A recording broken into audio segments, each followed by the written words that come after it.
It is my great pleasure to welcome you today to the first guest talk this semester. Our guest is Walter Metz, a professor of film studies at Southern Illinois University. I met Walter when I was an Erasmus student in Berlin, and he was a Fulbright scholar at the Free University of Berlin. His course on American cinema was simply fascinating, breathtaking. The room was always packed. So I'm really happy to welcome you to his talk, and Walter will tell us how and why Bill and Ted saved the country. The meeting will be chaired by Zuzanna Ładyga. Welcome. Okay. Yeah, now it works. Yeah. So we can do the introductions, yes? Yes, and we I have think so. We have many people. Wow, this is great news. Okay, hold on. Yes, just let me welcome everybody to the room, to the screen. As our guest knows, this is a class on postmodernism, and I hope that you will have many questions to Walter, because this talk and all of his work is very much within, I think, that field. Now, our guest, Professor Walter Metz, is the chair and the professor in the Department of Cinema and Photography at Southern Illinois University in Carbondale, and he's the author of numerous books on film, engaging film criticism, and then Bewitched, as well as Gilligan's Island, and now I read that you're working on a book on Pixar animation studio work, and perhaps you could tell us something about this a little bit too. But otherwise, welcome to our humble department. I wish you could see this from the inside and see the building itself. But now the screen is yours, and please. And excuse me, I have to say two more things before we go. First of all, I need to let everybody know that the lecture is recorded. Okay, so this is thing number one. And thing number two, we have many people. After the lecture, you will be welcome to ask questions, but you are also welcome to put your questions in the chat box. Okay, and you can do it at any point. Okay, so, you know, as we go on with this lecture, if at any point you decide that you have a question, put it in the chat, and then we will take care of it, okay, once the lecture is finished. And you are very welcome to put your questions there. Yes. So Walter, the floor is yours. Excellent. Well, thank you so much. I'm so honored to be able to speak with you. Please do ask questions if things show up in the chat, because I won't quite be able to see them working through. I'm going to work out of Echo 360, a video platform. So feel free to interrupt me and ask the question. I'd love for it to be interactive.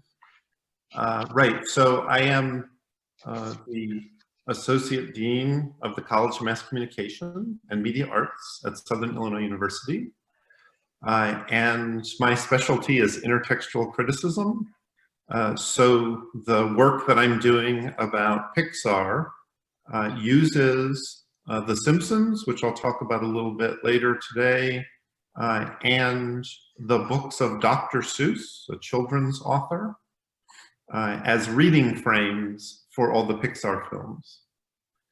So examples, something pertaining to what I'll talk about today, transnational American studies.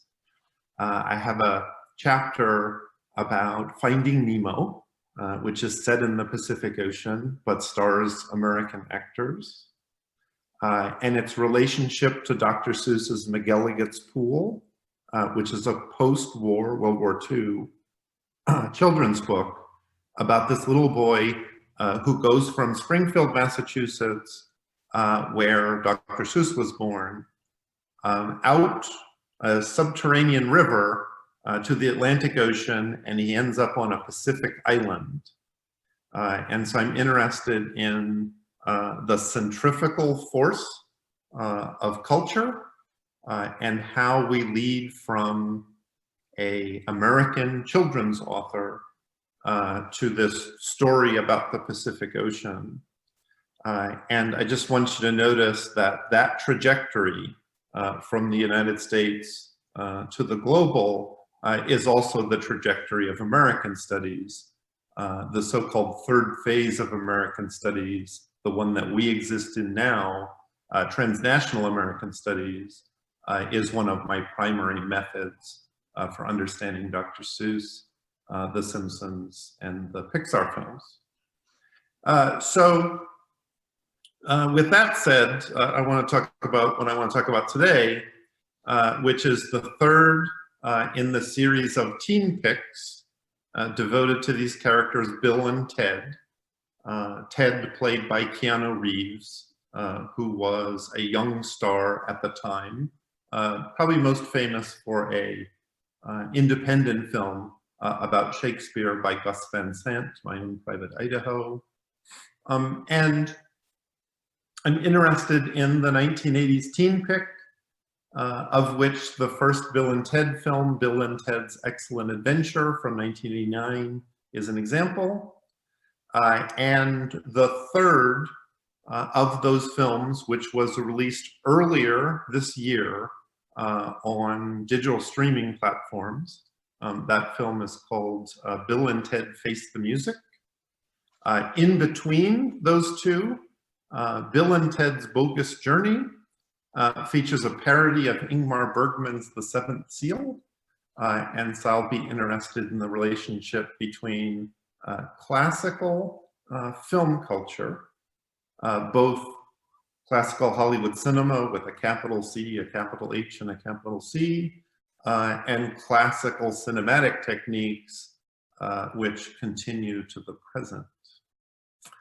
And my method is to think about the politics of the new movie because they're fundamentally different from the politics of the 1980s film. And what I want to argue is that the neoconservative revolution of the 1980s, fueled by the election of Ronald Reagan in 1980, is manifest in the first two movies, one from 1989 and one from 1991, and fundamentally transformed by the current movie, which is an indictment of Trump's America. Okay, so I'm making a pun on a famous Robin Wood book. Robin Wood, a British film critic of the 60s through the 2000s. His book was Hollywood from Vietnam to Reagan. So he was interested in the shift from the 60s to the 80s. I'm interested in a different generational shift from the 80s to the 2010s. Okay, so the first thing we need to do is think about the Reaganite politics of the 1980s. And I want to use the film Back to the Future. Robert Zemeckis, one of the few outwardly conservative filmmakers in Hollywood, who made this film about time travel. A kid from the 1980s in a working class dysfunctional family goes back in time to the 1950s, fixes his father's masculine weakness, and changes the course of history such that when he returns to the 1980s, his family is thriving economically because of the rhetorical argument that Ronald Reagan made, which is the United States, after the economic devastation of the 1970s, would be better off if it went to 1950s values. The most offensive maneuver in Back to the Future is that the central protagonist, Marty McFly, who fixes his family, played by Michael J. Fox, invents African-American rock and roll. So this is a complete inversion of the actual story, which is about African-American music being stolen by white people, most importantly Elvis Presley in the 1950s. And this is a standard maneuver in film studies to critique the conservative nature of 1980s Hollywood film, so-called Reaganite cinema. And it's because of this scene that occurs at the end at a dance where Marty is attempting to save his family. He needs to play the music on the stage of a high school dance so that his future father and future mother will kiss. So this is about 10 minutes from the end of the film.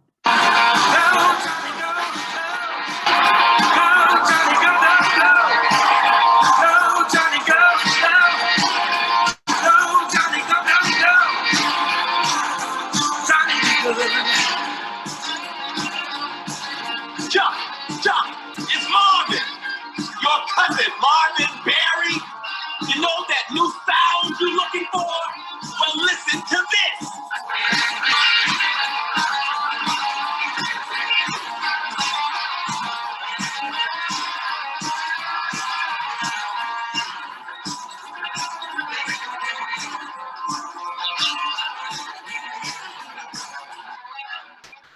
Okay, I've edited with QuickTime, so my edits are not professional quality, but about a minute later, Marty shifts into a contemporary version of rock guitar, most associated with Jimi Hendrix from the late 1960s, and you'll see the audience of the 1950s can't process what he does.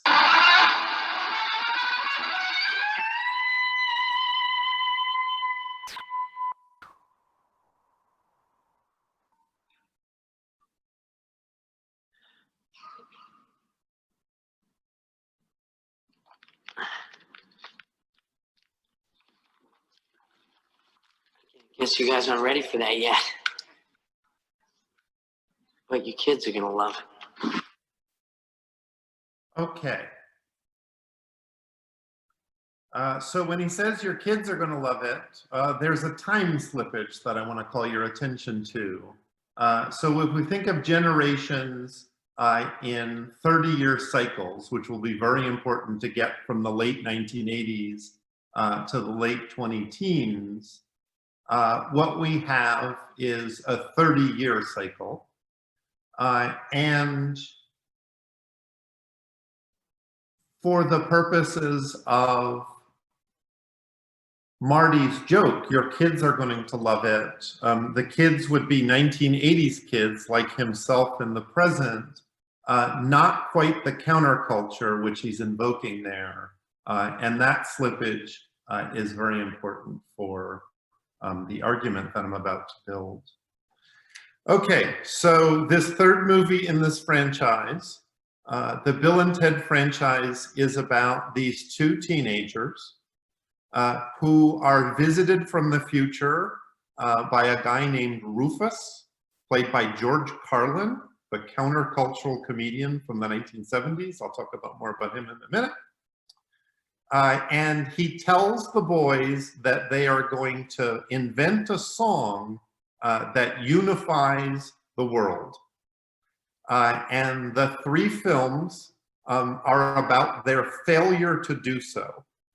In the first two films, we're led to believe confidently that they're going to write this song in the future. In the third film, it's 30 years later, and they've failed to invent the song. And so the people from Rufus's world in the future, including Rufus's wife, do not believe that they've read the prophecy correctly, and they try to kill Bill and Ted. The daughter of Rufus is still attached to them, Bill and Ted, and she's the only one from the future still attempting to keep them alive. Okay, the most important part of Bill and Ted Face the Music is that it turns out to be a gender cipher, that the film is still called Bill and Ted Face the Music, but is it in fact about their daughters, who they name after Bill and Ted. And the complexity of the family is really interesting because Bill and Ted act as a unit. In the previous films, they fall in love with medieval British princesses and marry them. The princesses join them in a band, and that's the band that's failed to change the future by the time the third film arrives. The daughters are named oppositely. So Ted's daughter is named Theodora. Ted's daughter is not named Theodora. Bill's name is named Theodora, Bill's daughter. So there's a funny sequence where the couple goes to family therapy, but both couples go at the same time.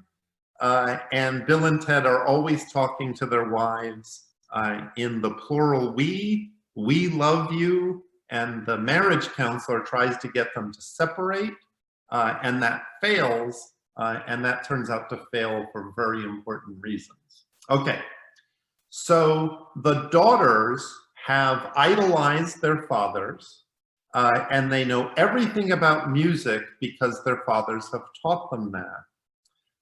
And so when they see their dads are in trouble from the future, they assemble a band that's different than the Bill and Ted band.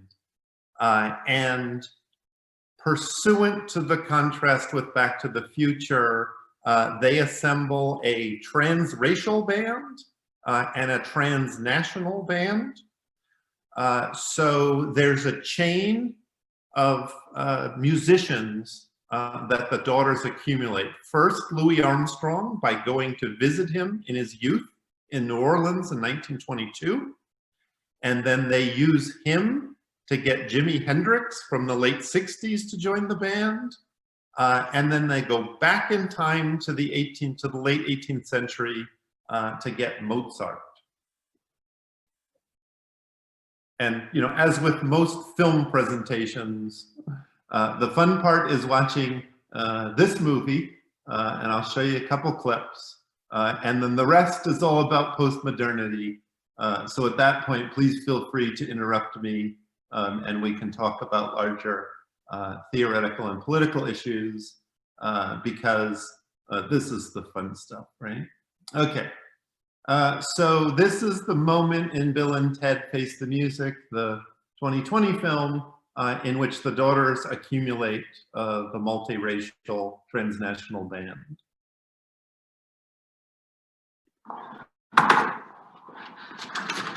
Come on, you again? I said no. To us, but I bet you can't say no to this man. Mr. Jimi Hendrix, meet Mr. Louis Armstrong. That lick you played was the Catch Me Out, man. It's blues, but also, what's the word you use, young ladies? Psychedelic. Psychedelic, exactly. Very funny, whoever you are. Louis Armstrong's like 65 years old. Dude, I told you we should have gotten older, Louis. It was your idea too. No, what? Well, the young ladies picked me up in 1922, Jim. Which supports both that we're putting together a most extraordinary band. Yeah, and that we are doing so by traveling all throughout time. Come on, give me a break.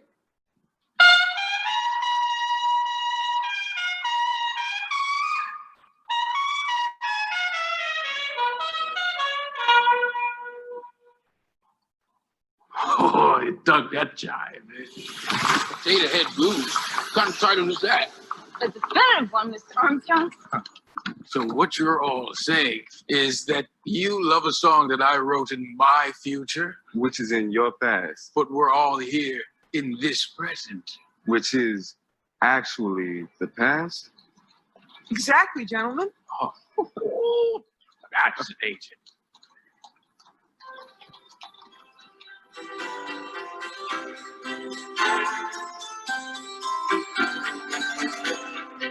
And Mozart. Now we're talking.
geilstes aus. Wir sind in der Mitte von einem Konzert und Sie spielen meine Musik. Wie können Sie denn... Meine Musik überhaupt? Was machen Sie denn hier? Yeah. Hey, Wolfie. Jimmy. Okay. So there's a couple things that I want to call your attention to. The first thing is that there's no way that I would have watched Bill and Ted Face the Music. Because of the pandemic, I really haven't attended to movies, which is weird as a film professor. Watched a bunch of things on Netflix, but digital streaming completely overwhelms me. I don't know what to watch. There's a billion things to watch. And so the only reason I saw this film was because my son's girlfriend's best friend plays Theodora, and she wanted to see the movie. Because she was born in 1997, that is part of the generational phase shift from me, she didn't know who Bill and Ted were. So I had to show her the 2 Bill and Ted movies to get ready to watch the 3rd Bill and Ted movie.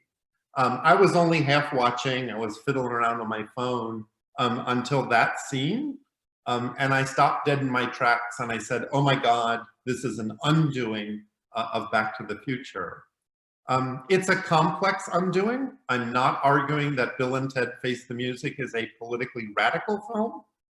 I instead am arguing that American popular culture is politically complicated and that sometimes it does unexpected things. It doesn't just reinforce the political climate around it. Sometimes it deflects the political climate. Which is one way to understand how liberal Hollywood works, particularly in the midst of a fascist revolution led by Donald Trump. So that is borne out by this weird thing that happens. Mozart surely would have been a racist person in the late 18th century.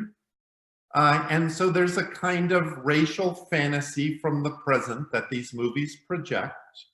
And this will be important when I shift to thinking about postmodern theory, because most academics are critics of postmodernity, because you get this nostalgic past in which somebody like Mozart could get along with somebody like Jimi Hendrix. So there's an interesting thing about how Jimi Hendrix appreciates the complexity of Mozart music. It's ironic because Jimi Hendrix is associated with a non-musical notation improvisation that emerges out of illiterate African-American culture, rendered illiterate by American racism. And there's a similar engagement by Mozart with the genius of Jimi Hendrix, which does seem in the negativist critic of postmodern sense, at least remarkable. If you're interested in that strain, I'll talk a little bit about Jameson in a minute, Frederick Jameson in a minute. But Frederick Jameson, Jean-Francois Lyotard, and Jean Baudrillard would be these critics of postmodernity that I'm invoking here, particularly Jameson, whose essay Nostalgia for the Present is very much interested in critiquing the nostalgic nature of postmodern culture. For politics, most directly, Reagan's nostalgia for the 1950s, but also a more general sense that postmodernity is dangerous because it flattens the past. In this case, whitewashes the kind of racism that Louis Armstrong and Jimi Hendrix would have experienced in Austria in the late 18th century. Okay, so I'm doing a couple of theoretical maneuvers here. Let me just summarize. Paul Gilroy's work, he's interested in inventing a transnational American studies in the 1990s. There's a set of figures who lead this charge. The reason I know Anya is because she was a student at the Free University Berlin, where I taught on a Fulbright grant. And the leader of the pop culture film wing at the Kennedy Institute is Winfried Fluke, who is an incredibly important figure in American studies and the anthology of transnational American studies, The Futures of American Studies. Winfried Fluke has a major essay in that volume that would be pertinent to what I'm doing here in terms of the complexity of American politics. Fluke was a very early critic in academia of what the leftism of academia, what the radical leftism of academia would do to the left-center consensus which held the country together in the 1950s.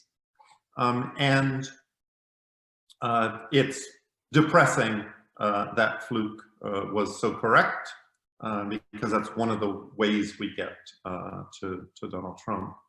But most importantly, this is part of transnational American studies. Mozart is drawn into the field of American studies in a very important way by Bill and Ted Face the Music. Okay, so this is an interrogation of two generation gaps. One is between the late 2010s, of which my kids are a part. All of my kids are between 18 and 22. And their generational relationship to me from the 1980s. So my particular kids know all about popular culture because their father is a popular culture scholar, but they are essentially teachers of all the people that they know who don't know any of these things, including my son's girlfriend who didn't know who Bill and Ted were. I would not let my kids exist in my house if they didn't know things like The Simpsons and Bill and Ted. Okay, so one way we can think about the generation gap in the Bill and Ted franchise of 3 films is that, like that earlier slippage when Marty McFly invokes their kids, of whom he's supposed to be one, there's a generation slippage in the first Bill and Ted movie, Bill and Ted's Excellent Adventure, because of George Carlin. George Carlin is probably one of the most important dozen comedians, stand-up comedians in American history. And so he plays Rufus, this man from the future that tells Bill and Ted about their destiny. And I just want you to see one moment where George Carlin shows up. This is the very end of the movie where he celebrates their victory. The band is formed and we're led to believe in the future they're going to produce this song that unifies the world. So it hasn't happened in 1989, it's promised to happen in the future. Excellent. Where are you going, Rufus? I got a surprise for you.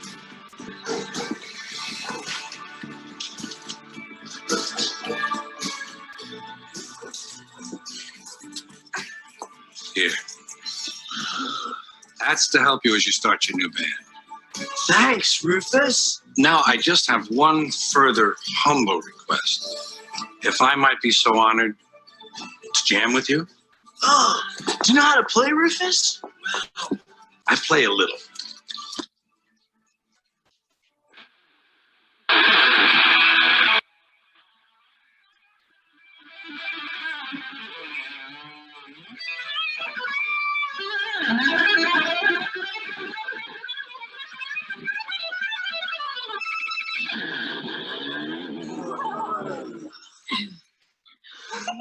Most outstanding, Rufus. Let's jam.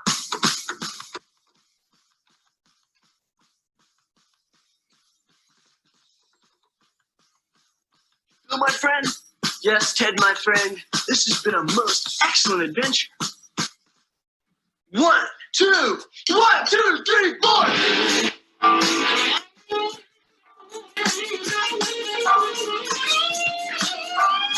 They do get better. Okay. I just looked at who's here. Some of my faculty colleagues are here. Some of my students are here. Thanks for coming. All right.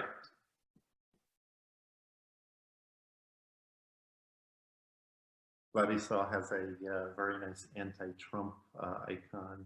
This is a Zoom icon. All right, so George Carlin is a complex figure in the American history of comedy.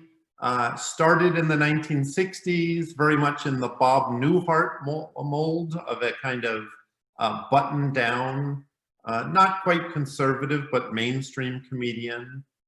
Worked on The Tonight Show. There's no way that Johnny Carson would have let a radical comedian on The Tonight Show in the late 60s. The great counterexample of that is Richard Pryor, but not till the 1970s.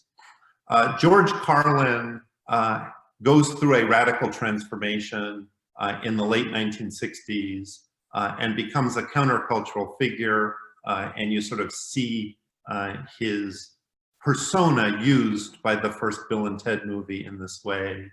The transformation really occurs in the early 70s when George Carlin starts doing a stand-up routine called The 7 Dirty Words You Can't Say on Television. And this would solidify his stance as a kind of challenging presence in American culture. That routine would actually be invoked in American courtrooms to talk about things like censorship.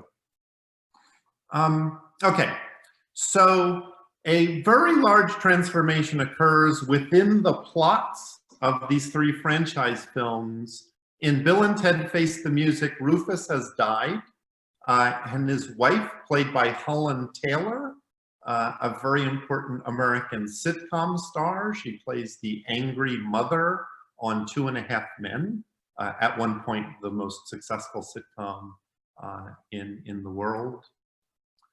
So she plays the great leader, and she's taken fascist control over this formerly Star Trek-like utopian future.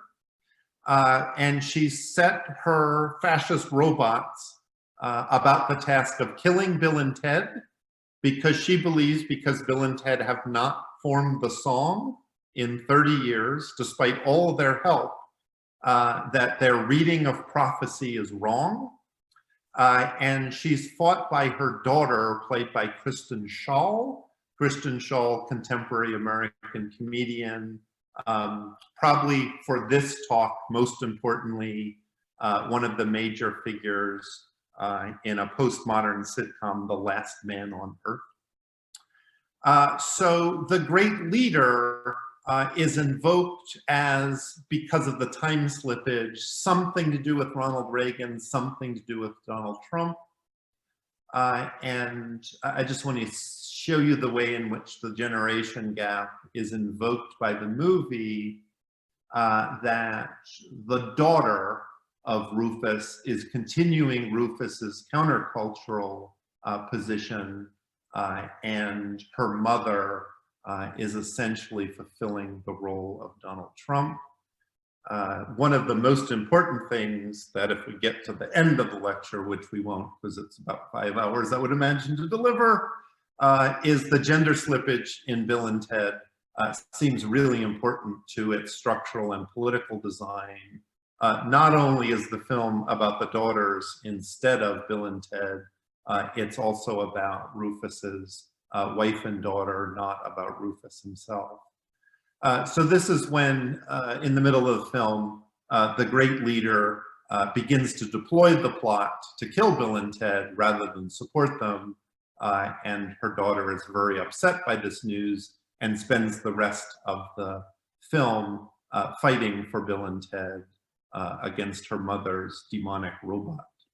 Mother, Dad said, Preston Logan, everyone in the band will unite. I remember what he said, every word. Well, then give them a chance. I gave them a chance at everything they could possibly need, but they bolted. Kelly, You know, your father and I agreed on everything, but there are other interpretations of the information he was acting on. I'm aware of that. Many on the council believe that it is, in fact, the death of Bill and Ted that will bring the new epoch. Well, I disagree with that completely. That's atrocious. Well, maybe someday when you're the great leader, you can make the decisions that will affect all time and space. You could just say leader. So potential. Is it ready? Yes, great leader. It should be. Should be. Is. Madam. You know who I am. Yes, great leader.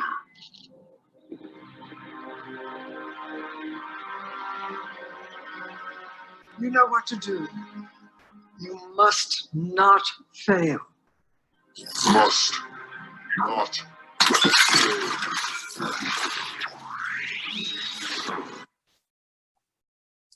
Okay. So the daughter's invocation of, you could just say leader, great leader is pretentious, has something to do, I think, with the way in which Donald Trump has constructed a very different sense of American political power, which is built on death.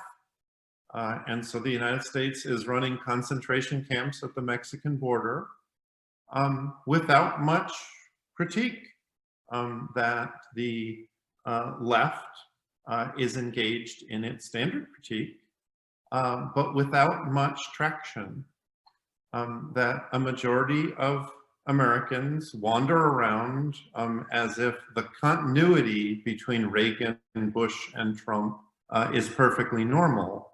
And then, of course, a lot of us find that completely disturbing. And so I'm about to make a shift to theories of postmodernity, and I want you to know that I'm trapped in a field of force between popular culture scholars who are interested in weak critiques, like that to be found in Bill and Ted Face the Music, for the reason that they have the possibility of achieving traction, as opposed to radical art, which directly assaults American political offenses. And this is the standard argument in postmodern theory. The defender of popular culture as weak but viable critique is Jim Collins. I operate in the shadow of Jim Collins, a defender of popular culture in the postmodern era because it has an audience.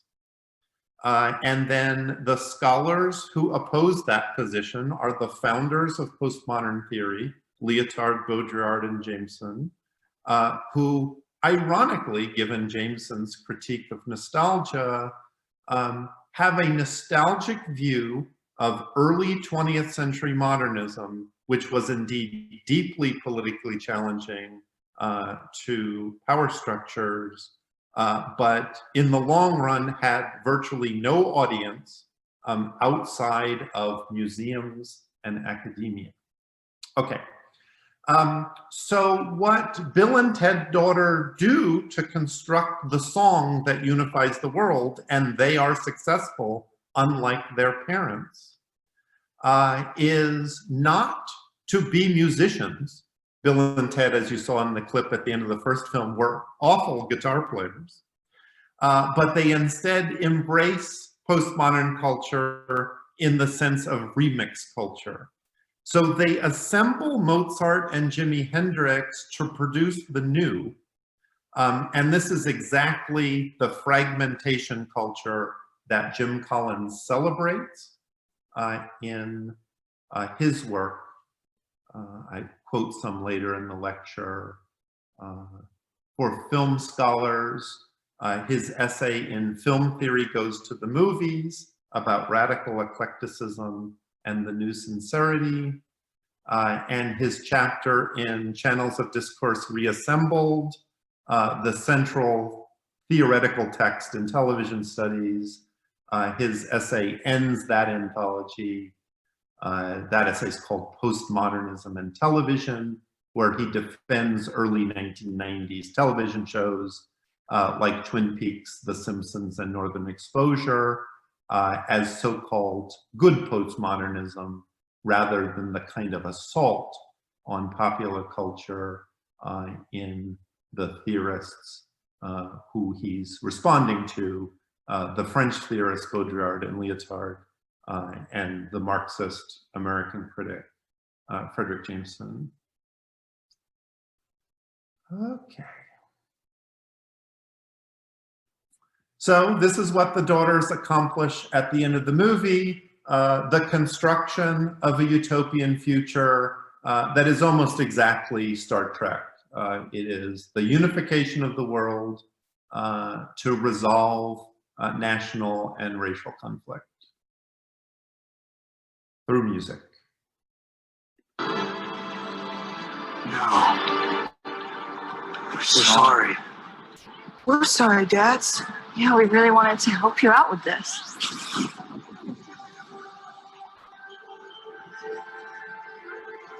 Dude, you see what I'm seeing? Preston? Logan? Preston Logan. Whoa. What is it, Dad? It's you! What? It was you the whole time. We just didn't see it. We can't write music. Whatever. We just listen to stuff, Things we like. and just kind of put stuff together. Yeah, maybe you just listen a little. Make things you like and put it all together. Girls, you're not here to back us. We're here to back you. We're your band. Wow.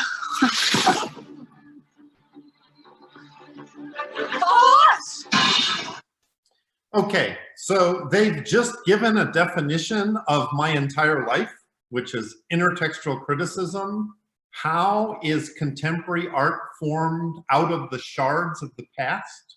And so the film theoretically defends not a traditional sense of musicianship that you see in Mozart and Jimi Hendrix, but in a remix construction of the art of the present, what people call postmodern art, out of fragments. And I've just got a set of sequences here that show you how they accomplish it. They gather all these musicians. They've got a Chinese flautist. They've got a woman from prehistoric Africa who they've been told is the greatest drummer in history. This is very much like Star Trek. 3 people you've heard of and 2 people you haven't. And they assemble all these people, but at the beginning it doesn't go well because they're all using their individual musical styles. This is a disaster, B. What are we gonna do, B?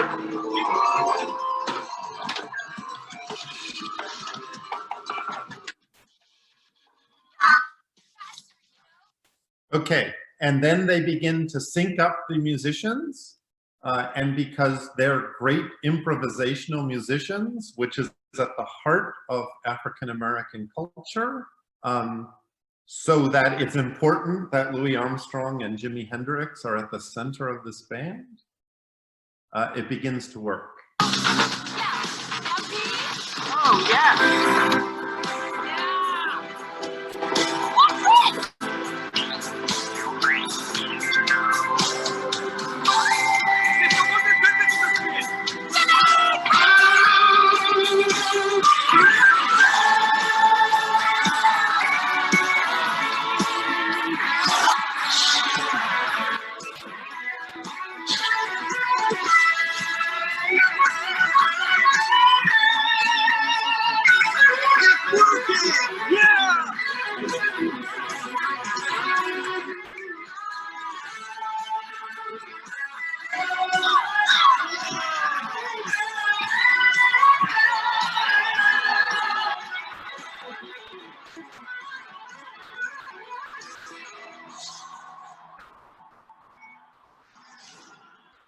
And so it wasn't so much the song that made the difference. It was everyone playing it together. And it worked.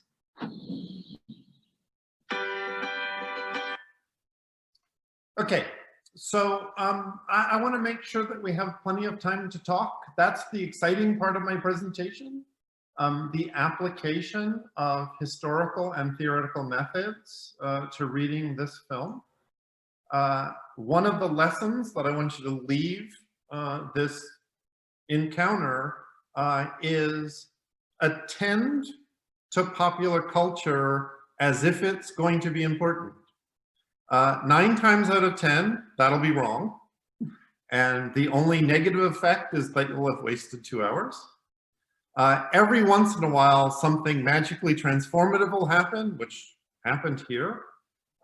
This made me cry at the end because I had been teaching the academic left critique of Back to the Future my entire career. I've been teaching for 30 years. And I bet I taught that ending of Back to the Future 25 years ago. And to see this inversion of it, if you would have asked me last year in the middle of the Trump disaster, will there be popular culture that makes you cry in some hopeful sense? I'm a moody, manic depressive pessimist. And so popular culture keeps me alive, quite literally.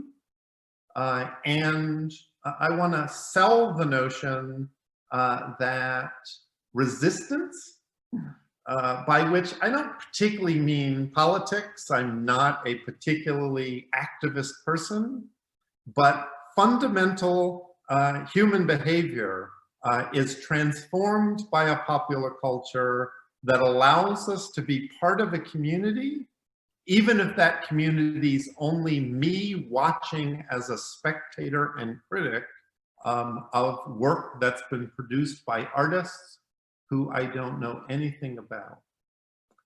All right, so I have 10 minutes because I want at 9 o'clock to start fielding questions and to learn the things you're interested in.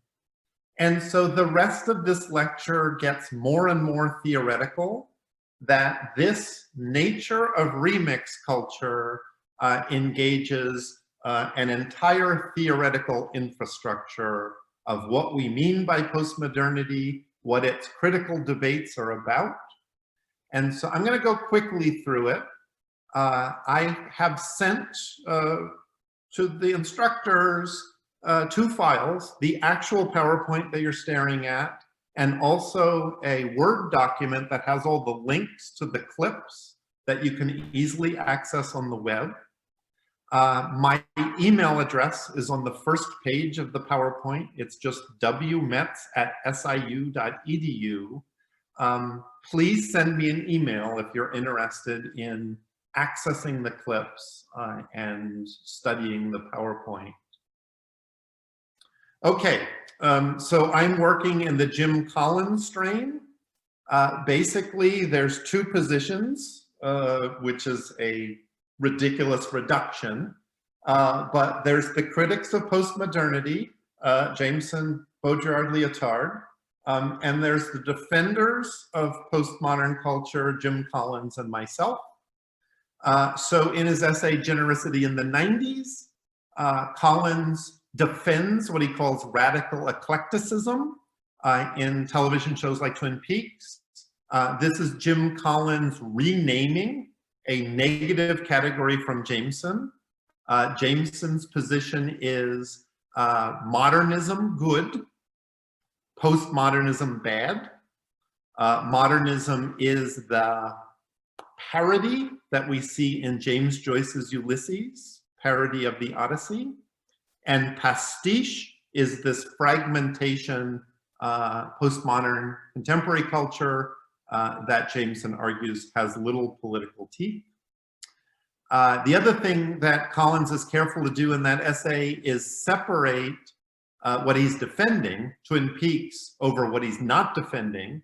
That is not fragmentation culture in the postmodern era, which he and David Foster Wallace in his wake linked to what's called the new sincerity. These are films like Forrest Gump and Field of Dreams that project a nostalgic vision of the United States, which is the disturbing part of Reaganite culture in Back to the Future. Okay, so I got two theoretical problems. The first theoretical problems is, so how do we know which is which? And of course, this is highly unstable. This clip I do want to show you, but it's funny. There's a moment in The Simpsons that essentially defines the instability of postmodern irony. If you're interested in postmodern irony, Richard Rorty's work in postmodern theory is the most important theoretical text. So Homer's performing as a circus performer at Lollapalooza. The episode is called Homerpalooza. And these jaded, ironic teenagers are in the audience watching. Hello, ticket holders. Oh, here comes that cannonball guy. He's cool. Are you being sarcastic, dude? I don't even know anymore.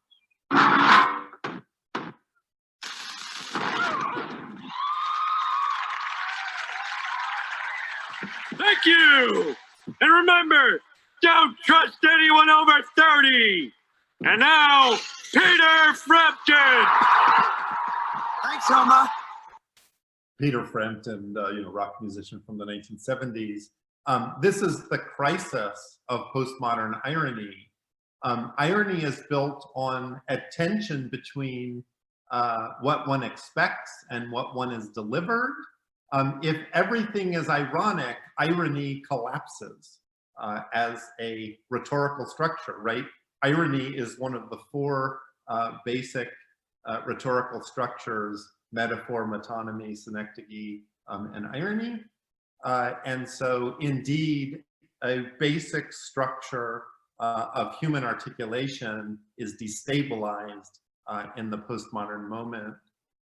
This might be a way of accessing what kind of representation of Mozart we get in Bill and Ted Face the Music.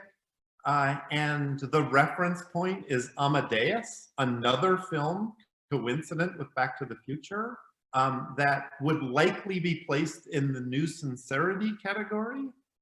And yet Milos Forman, a director from Eastern Europe who is engaged in interesting postmodern work, made a really complicated adaptation of the epistolary novel Dangerous Liaisons.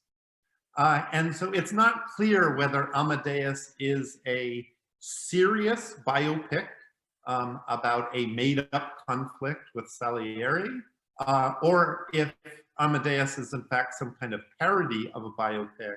The way Tom Hulce plays Amadeus, he's an insane lunatic.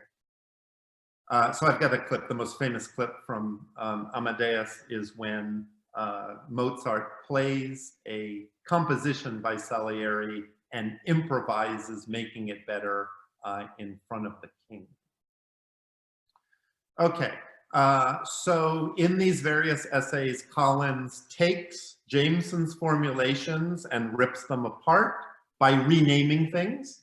So again, Jameson's criticism of postmodern textuality pastiche is renamed hyperconsciousness. And of course, this is a battle between postmodern fragmentation and modernist critique. In this case, hyperconsciousness is the postmodern transmutation of self-reflexivity. And you see that, for example, in the plays of Bertolt Brecht. And so there's all kinds of moments in The Simpsons that indicate The Simpsons is self-reflexive, but something more. And the something more for Collins is called hyperconsciousness. And so the position that I'm taking with Bill and Ted Face the Music that derives from the postmodern theoretical work of Collins is written in response to the dominant tradition in postmodern theory, founded with Jameson's postmodernism essay. So for Collins, postmodernity is a populist continuation in a weak form of the modernist critical project. For Jameson, modernism was a period of absolute radical artistic contestation, and therefore the postmodern onslaught of its practices is a mere reduction to meaningless surfaces. And so there's a Pontiac commercial that uses Edvard Munch's The Scream, which is a famous modernist painting from 1893, about the horrors of modernity. And the Pontiac commercial says, if you're ever caught in an expressionist painting, buy our crappy plastic car and you'll be happy. These are the kinds of things that drive Jameson, Lyotard, and Baudrillard crazy. Baudrillard's work, Simulacra and Simulation. Simulacrum is essentially the negativist postmodern critical word for what I've talked about as remix culture. MTV is a kind of standard whipping post for what's wrong with postmodern civilization. So one of the bumpers on MTV in the early 1980s was an advertisement for MTV that says, buy a stereo, that uses Vincent van Gogh's modernism, that he cut off his ear. The joke is that you need stereo. And so Baudrillard's most important intervention in postmodern criticism is the world is reduced to commercial signs. And so to weave the logic here together, a Baudrillardian film also features Keanu Reeves, who plays Ted. There's a famous moment in The Matrix where Neo is taken by Morpheus to the real world because he lives in a dream world that is represented as 1950s television. And Morpheus says to Neo in his first encounter with the real world destroyed by the robot war, welcome to the desert of the real, which is a quotation from Baudrillard's Simulation and Simulacra. So Collins offers this alternative position that I need to make the argument about Bill and Ted Face the Music that I just made. If modernism is elitist arrogance that no one cared about, except for academics and museum curators, which is largely true, then postmodernism weakens it, but keeps it alive. And so he's got all these examples. There's a Marcel Proust moment in the CBS dramedy from the early 90s, Northern Exposure, that uses Proust, the most important French modernist novelist. And then I'll just point to the second theoretical problem, which is the periodization that's in play here. Some kind of classicism, which I want you to notice, is not stable at all. What on earth does ancient Greek culture, Shakespeare, the 19th century well-made play, and classical Hollywood cinema have to do with each other? That is an incredibly wide array that we think of as what modernism is responding against. And then, of course, there's the modernism of the late 19th century and the early 20th century, which is incredibly disparate across all kinds of forms. So expressionist painting is modernist with a big M. And Faulkner novels are modernist with a big M. But the cinema itself is a modernist machine. It is a destabilization of classical civilization, even though the classical Hollywood cinema has coherency maneuvers like continuity editing. And then, since the definition of modernism is both temporally and in terms of genre and mode destable, no one knows when postmodernity started and why it operates completely different in early postmodern art forms like architecture of the 1950s, the building of Las Vegas, and cinema where essentially postmodernity arrives in the 1980s, Blade Runner. And of course, television is to postmodernism what cinema was to modernism. Television itself is a postmodern fragmentation machine. And so essentially the rest of this lecture is attempting to build towards the second Bill and Ted movie in which Bill and Ted confront death. And it is a postmodern pulling apart of Ingmar Bergman's The Seventh Seal, where this existential hero plays chess against death. Bill and Ted comedically play all these popular American games against death, Battleship and Twister, and Bill and Ted win, and that's why in the subsequent movie you saw Death playing the bass. Death joins their band after Bill and Ted defeat him. And so this is a cornerstone of film studies history.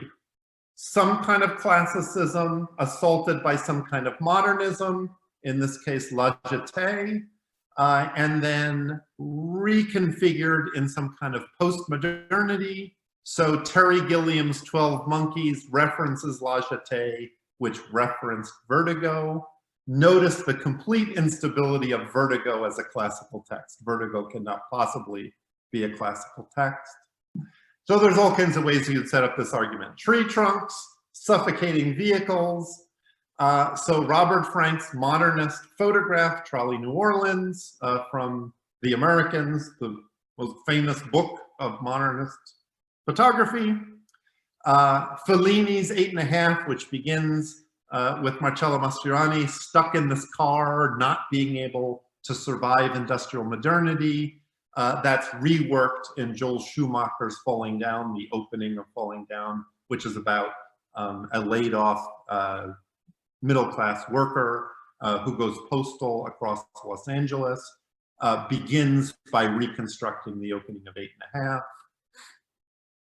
That's Trolley New Orleans, a great modernist artifact about segregation in the American South.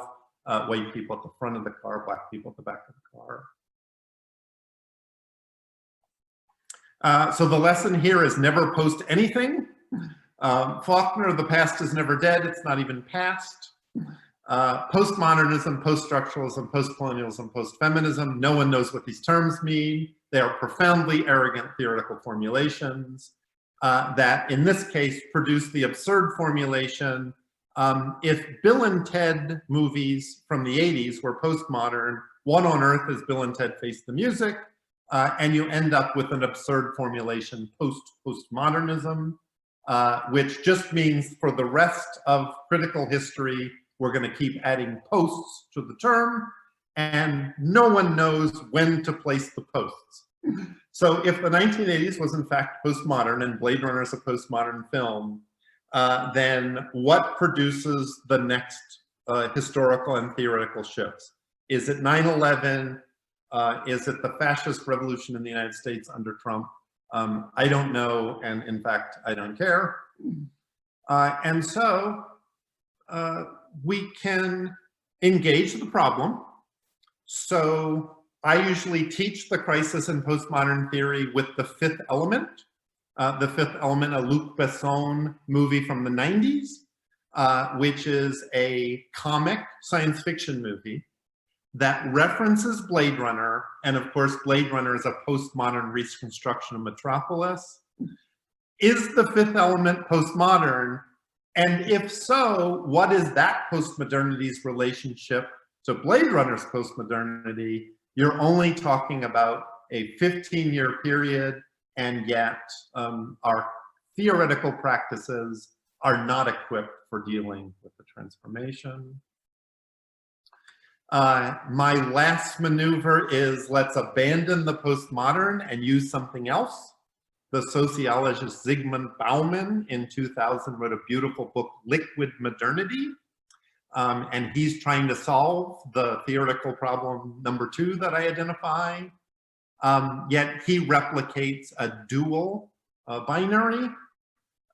the Industrial Revolution in the 19th century is solid modernity, skyscraper modernity, that force which produces our suffering under the weight of the pollution of the Industrial Revolution. And what we live in is a liquid modernity, where the solidity of the Industrial Revolution has been replaced by an information culture. That's the remix culture that I've invoked, which, as you notice, and Bauman's work on this isn't completely elegant. I use this all the time. I've got a piece that uses it to understand Del Toro's The Shape of Water, for example. But the most straightforward way of understanding Bauman's maneuver is that the robber barons of the 19th century that produce things, trains, have been replaced by Bill Gates, who makes things out of plastic that are meant to fail so that you constantly participate in consumer culture. So it does provide an opportunity to think about the image as fluid. And so Bill and Ted's Bogus Journey, where they play with death, could be a postmodernist reconstruction of the Seventh Seal, an obvious international art film grounded in European modernism. But it provides not that much of a better framework for then understanding Bill and Ted Face the Music. And I'll just end with returning to the gender switch. And I'll invoke a postmodern photographer, Cindy Sherman, who's interested in the fluid identities of women. And so that is Cindy Sherman's most famous photograph. She dresses herself from 1978 as a woman from the 1950s in skyscraper modernity. And then as a sitcom specialist, this is my favorite Cindy Sherman photograph, where she dresses herself as Lucille Ball from 1950s I Love Lucy. And my maneuver here by invoking Bauman is at least we have a different language, solidity and fluidity, but like modernism, postmodernism, still a binary, and it produces a crisis.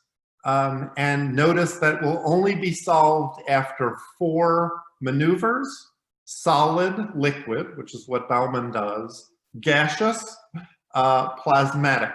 Once you're at the plasmatic, you've destroyed the molecules. So he's got a 4-part scheme, better than Jameson's 2-part scheme. And then I will end with a pun, because I wrote this at 4 a.m. 5 hours ago. Will death be biding his time until a 4th Bill and Ted film? And with that, I will shut up. And I would love to hear questions, comments, arguments, because I've made an incredibly tendentious critique of the nature of postmodern theory. And it could be some of you are quite attached to postmodern theory, which is, of course, the dominant stance in leftist academia because of the force of Jameson. Questions?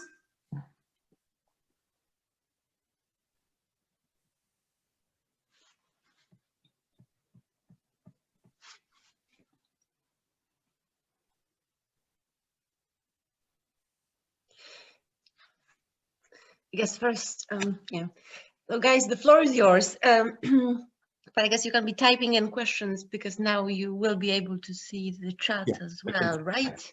Mm-hmm. But I think everybody is thinking because Thank you for your talk. I mean, it was packed with information, so I think that they're wondering in between asking about theoretical questions and about Bill and Ted.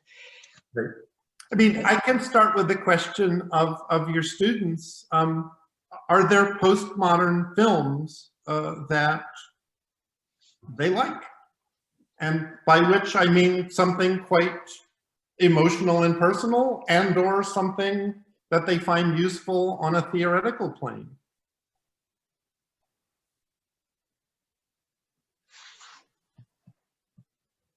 Someone be brave. If you had to do the lecture I just did, where would you start?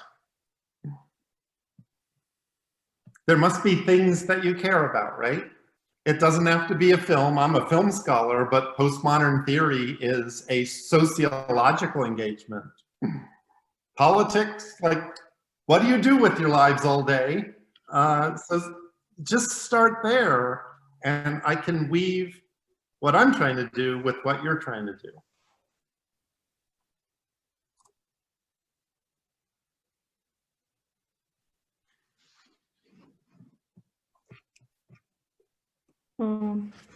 Perhaps maybe I could be first.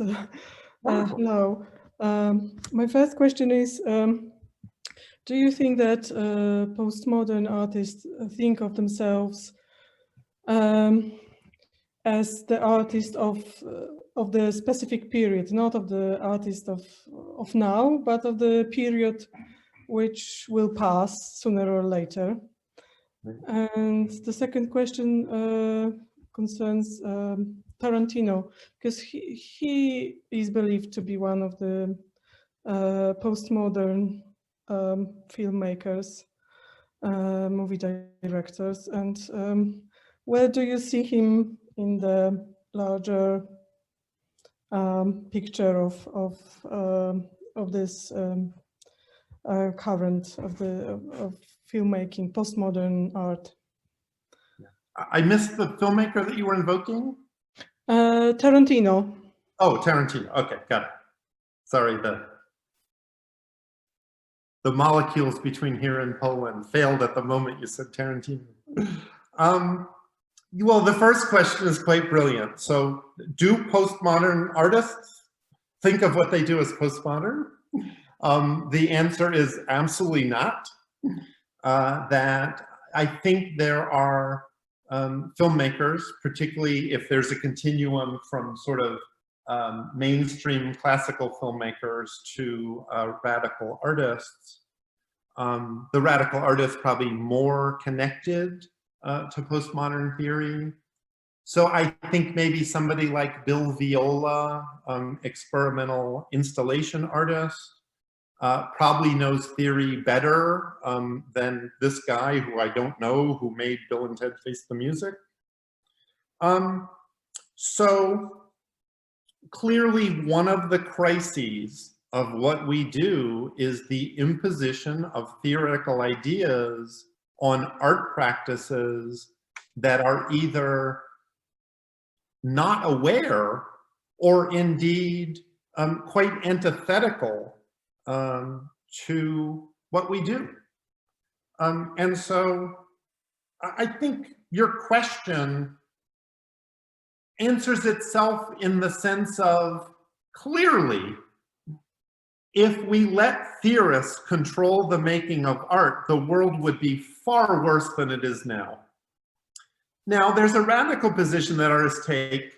So I've written about various filmmakers' work, and I send them a kind email. Like, hey, I just wanted you to know that I really loved your film, and I wrote this thing about it. Here it is. I just wanted you to know, and if you want to chit-chat about it, that would be great. And the most awful response from artists is, I don't talk about my work, which seems just unfriendly. So I think there's a continuum of how artists respond to theoretical formulations. I think it's driven by perfectly understandable impulses that criticism is largely performed by people who don't know what they're talking about. And they say dumb things like, that film is no good. So notice I did not say Back to the Future was a lousy film. I loved watching Back to the Future as a kid, and I continue to love watching Back to the Future. My reading, of course, is informed by stepping back and saying, I wonder what the social impact of a film like Back to the Future is. So it's possible that filmmakers are engaging in artistic intent. And I think we can, with a relative amount of certainty, think that Steven Spielberg doesn't think the Holocaust was a good thing when one watches Schindler's List. But by and large, filmmakers are working in a world where they just have to get something on celluloid or into a digital camera. That is impossible to do.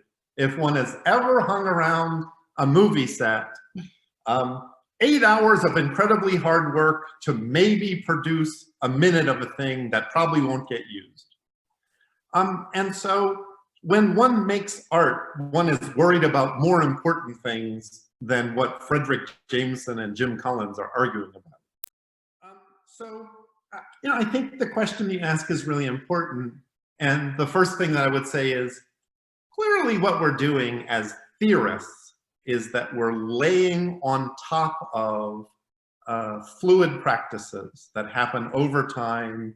No one says in 1990, I'm going to be a transformational artist because the Berlin Wall has fallen. And so that is important. And the skittishness of artists to engage with the work that we academics do is driven by the fact that criticism, as opposed to these theoretical interventions, are in fact often quite negative by saying things like, your film is no good. And of course, what the no good means is completely unstable. It's a failure both of popular media criticism. It's also a failure of academic left dominant criticism that very often we talk in reductionist maneuvers like, that's a good leftist film and that's a bad fascist film. And the fact of the matter is that very often a film in its moment that I think is quite wonderful or quite awful completely transforms when I transform 20 years later. Shakespeare is a really good example of this, right? Like whatever Shakespeare was doing in the Renaissance is not what Freud was doing with Shakespeare in the early 20th century. Right, so Tarantino. So Tarantino is clearly a postmodern filmmaker in the way in which Jameson Baudrillard lay out the argument. A lot of surface signs. So the Douglas Sirk burger in Pulp Fiction is a very good example that there's fragmentation culture. Tarantino thinks it would be really funny to have his killers go to a diner and eat a Douglas Sirk burger, right? Douglas Sirk, German modernist filmmaker and theater director, comes to the United States and makes these melodramas, Imitation of Life being the most important one because it's about race, makes these films that are seen as just dumb women's films in the 50s and then rescued by academic criticism in the 1970s as great modernist artworks. And then people like me come along and write essays about Sirk films that equivocate between their classicism and their modernism. So what one does with individual directors depends on your emotional response to these movies and the way you think theory would enable them to be activated for our critical purposes. So I do not find Quentin Tarantino particularly interesting. I think the fragmentation art of Bill and Ted Face the Music accomplishes something that's interesting to me, that I think is useful for the culture. And I don't think Tarantino does that. Does he do it variously in different movies? Absolutely. And so there are some Tarantino movies that annoy me less than others. I think it's the case that Tarantino is not a very disciplined artist. He needs a good producer that he doesn't have. And so the beginning of Tarantino films are better than the end of Tarantino films. I think that's true of a lot of directors of Tarantino's generation, Spike Lee among them. You couldn't get different filmmakers than Spike Lee and Quentin Tarantino. And yet both these things are true that I really like the Django Unchained until Candyland burns down. And then I think the film becomes an incoherent mess, largely because Tarantino himself shows up inside the movie. But up until Candyland burns down, I find Django Unchained one of the most beautiful reconstructions of 19th century racist culture and what's wrong with it. So Tarantino, if one did a cipher substitution into my lecture, would end up in the pile of films that I'm not interested in defending, because I don't see the use value of those films. But it's perfectly possible to see Tarantino as a fragmentation artist, because he clearly is, and to perform some kind of Jim Collins maneuver that would, celebrate Tarantino's project. I think, like with the Bill and Ted movies, the most likely academic left response to Tarantino would be the Baudrillardian sense. This is all surface referencing that is quite dangerous. Thank you. Are you somebody who finds Tarantino interesting and you want to write about Tarantino? Like, what is your engagement with Tarantino?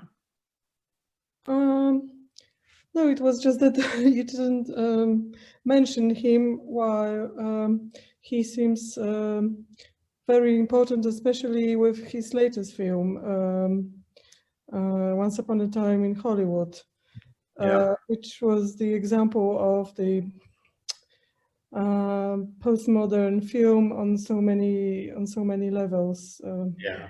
Yeah, that's wonderful.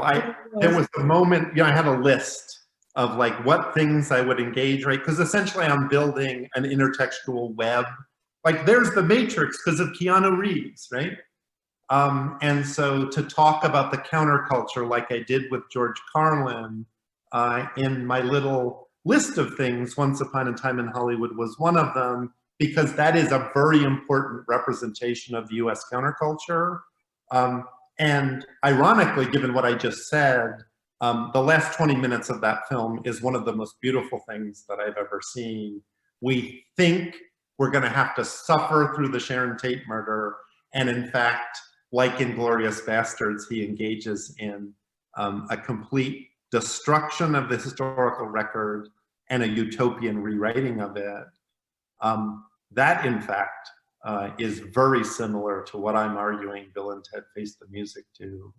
So yeah, Once Upon a Time in Hollywood is, I think, a large exception to what I just said.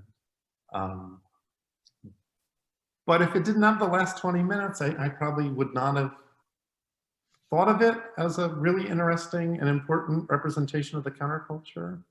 But yeah, that's a wonderful film to think about using the kinds of methods that I invoked. Yeah, that's good. When you write these lectures, write a 10-hour lecture, so you have to cut stuff out. That was one of the things that went. So now I'm angry at myself for it going.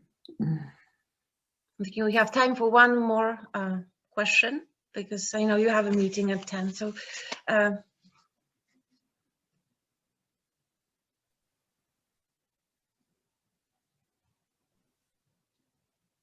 the Bill and Ted movies something that people know in Poland?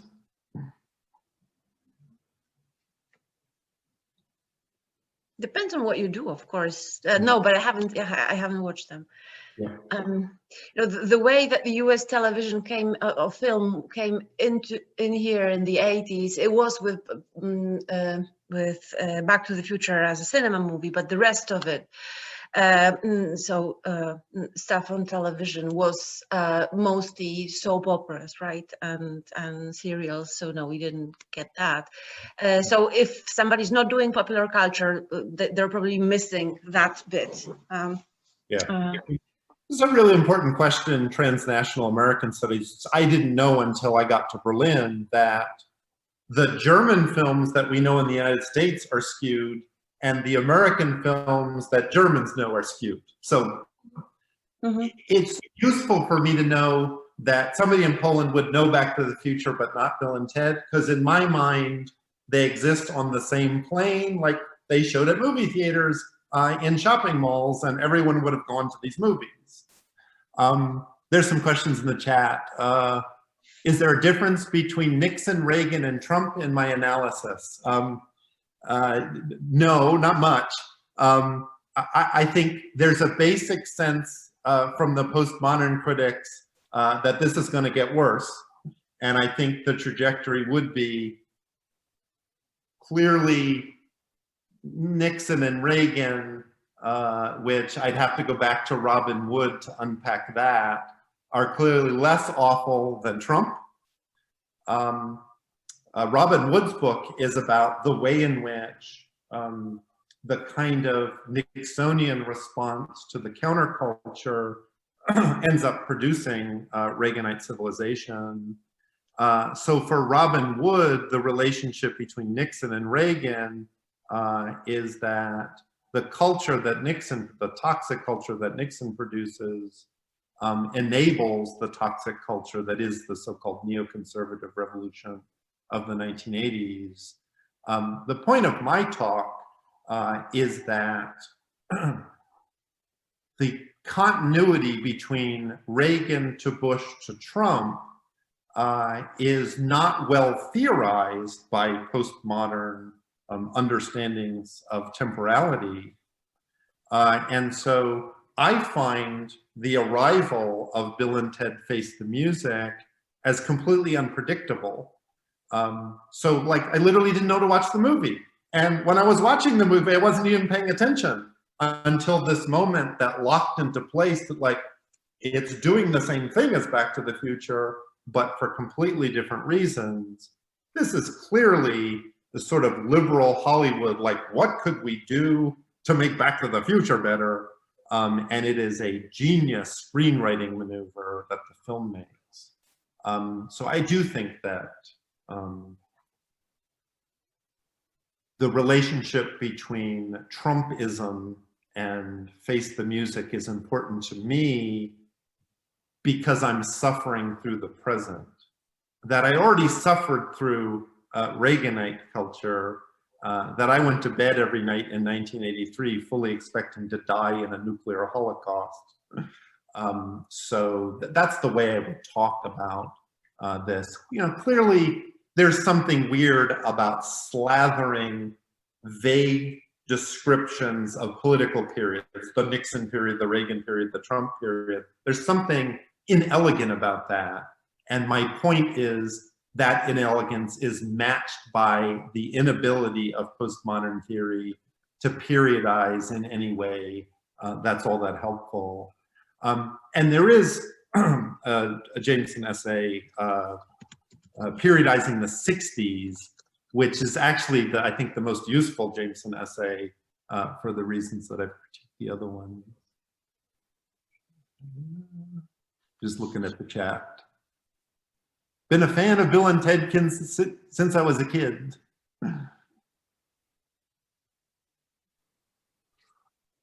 Why is Pulp Fiction a postmodern film? Because, well, it's postmodern in Baudrillard's sense, that it's a set of surface signs. So it's a gangster movie, but it's also a movie about Nazism, you know, the people in the basement. And it makes these wild, superficial references. There's no depth to the Douglas Sirk burger. The film is not interested in theorizing Douglas Sirk's classicism or modernism. It just throws references in this kind of fragmentation array. Can I have a question? Hi. Thank you for the lecture. I really enjoyed it. Although many of these things are very new to me and I probably didn't understand everything, but I caught this sentence that you said, you know, when you're writing about pop culture, pretend like it's important. And then usually it's not important, but then sometimes it is. What do you mean by that? Like, what does it mean that this piece of pop culture is important? What happens when it turns out that is important? This is interesting to me because I'm also interested in researching pop culture, so yeah. Right, okay, wonderful. So there's a tendency in academia, it's much less pronounced now because of the work of people like Collins, to focus on art that matters. And this is modernist art. This is art that clearly articulates its political contestation to that which is wrong in the world.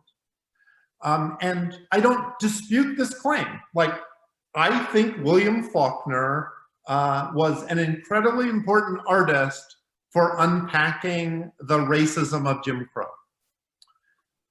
So that's not a debate. Like, I like to go to museums, I like being an academic, and I like thinking about Stanley Kubrick movies. I like watching experimental cinema.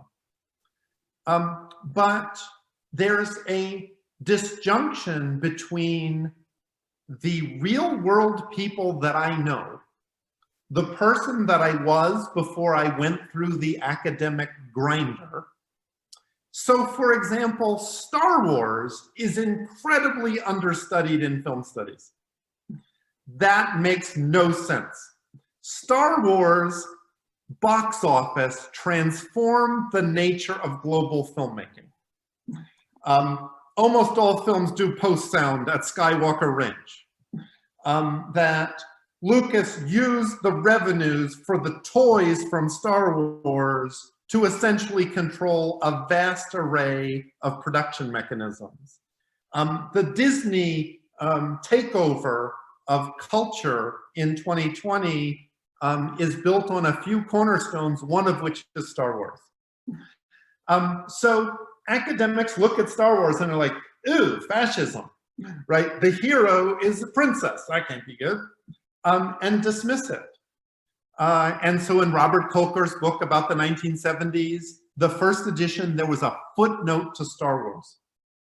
And so as a kid, I went to movies that were mostly popular. I didn't know to go to museums to watch experimental cinema. And so when I say we should think about the popular, I mean we should align what people think about when they say, I go to the movies, or I watch television, or I watch Netflix. And we need to make sure that our methods are calibrated to that. Not to dismiss the project that, okay, so I know you like watching movies, what I do with my students. So you know those movies, we'll talk about those, but let me show you these movies too. And so I start importing, you know, international art cinema, experimental modernist cinema, the modernist novel of Faulkner. So one of the things that got discarded on the list was Sally Potter's first film. Sally Potter, a British filmmaker who went on to make Orlando, this beautiful international art film adaptation of Virginia Woolf's Orlando. Her first film is a grainy black and white deconstruction of Puccini's opera La Bohème. That is feminist, avant-garde cinema of the 1970s at its best. I could not teach feminism, the 1970s, or opera and cinema without Sally Potter's film. And so it's a celebration of radical modernism. But I wouldn't only teach that. And I wouldn't only teach a course about high art novelists, the novels of Faulkner, filmmakers, the films of Stanley Kubrick or Stan Brakhage, that I want to make sure when people ask me on the street, what do you do? And I say, I'm a film and television scholar, that when they start talking about movies, I speak their language as much as I speak the academic language. And this is no longer an uphill battle. When Collins was writing, it was a brick wall. Because of Collins's work, it was much less of a brick wall for me. That my early articles are about cirque and melodrama and soap opera. People laid the groundwork for that in the 80s. I started graduate school at the University of Iowa in 1989. But the notion that there are artworks that we're supposed to pay careful attention to still persists in academia. It's driven by our engagement with high art theory, like the postmodernists. And it's worth stepping back from and also attending to movies that if I ask my students, what movies do you like? And they start talking to me about movies, half of which I've seen and half of which I haven't. And that's part of my project as a professor, I think. Yeah, so one of the questions of the new Borat movie, I actually almost derailed this presentation at 2 in the morning because the new Borat movie is another way that I could have done this entire lecture. So the original Borat movie, right, it's a mockumentary and he goes around the United States to show how awful Americans are. The centerpiece of the original movie is he goes to a rodeo and he starts by calmly saying things that the conservative fans of rodeo will find acceptable. And by the end, he's like, and we should cut off the Muslims' heads and we should bathe in their blood. And the point of the scene is how shockingly long it takes for these rodeo fans to see what he's saying is completely insane. The new movie jettisons almost entirely that project, with the exception of the scene that you probably heard about with Rudy Giuliani at the end. That's a gotcha kind of mockumentary moment that he really does a beautiful job with. The rest of the movie is about his relationship with his daughter. And I think, in fact, because the new Borat movie and Bill and Ted Face the Music are interested in father-daughters, we probably should attend to this more carefully than I did in my lecture. And the way I would start to sketch this out is healthy father-daughter relationships and the very horrifying relationship between Donald Trump and his daughters.